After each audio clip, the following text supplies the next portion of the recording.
One plus সাইনে। তোমাকে বের করতে বলছে কি সেকে মাইনাস টেনে। তোমাকে যদি সেকে মাইনাস টেনে বের করতে বলে তাহলে এই টাইপের অঙ্কে তুমি সবসময় কি করবা ভাইয়া, হরের দিকে তাকাবা। কি করবা? হরের দিকে তাকাবা। যদি হরের দিকে তাকাও, এখানে হর তোমার যে কোনোভাবে হরটাকে A square minus B square সূত্রে ফেলাইতে হবে। তুমি যদি কোনোভাবে হরটাকে A square minus B square সূত্রে ফেলাইতে পারো, তুমি A square minus B square সূত্র কি জানো? A plus B into minus B.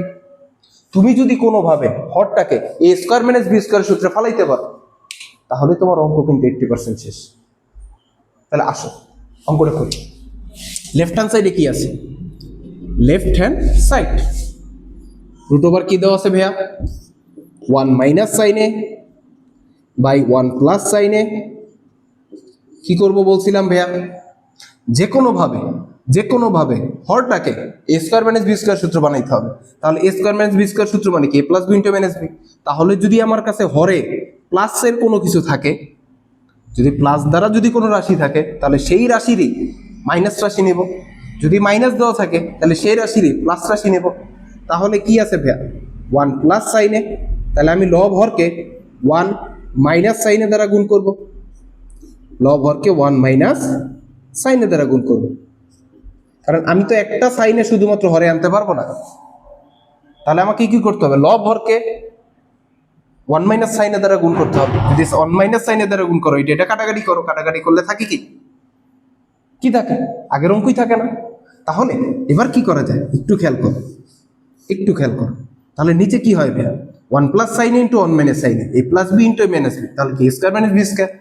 তাহলে 1 স্কোয়ার মাইনাস সাইনে হোল স্কোয়ার। উপরে কি থাকে?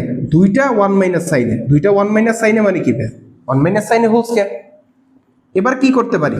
1 মাইনাস সাইন এ অর্থাৎ 1 মাইনাস সাইনে হোল স্কোয়ার, নিচে আছে 1 স্কোয়ার মাইনাস সাইনে হোল স্কোয়ার, অর্থাৎ এই জায়গায় নিচে থাকে 1 মাইনাস সাইন স্কোয়ারে, আর উপরে থাকে 1 মাইনাস সাইনে হোল স্কোয়ার।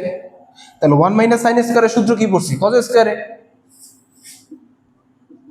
তোমরা যদি সূত্র না করো তাহলে কিন্তু অঙ্ক পারবা না।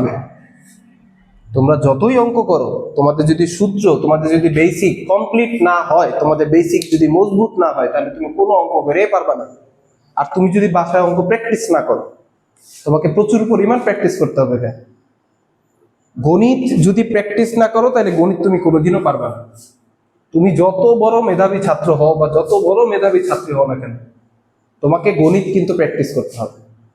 অর্থাৎ তুমি যদি গণিত প্র্যাকটিস না করো, তুমি যদি গণিত বারবার না করো, বুঝা যদি গণিত না করো, গণিতের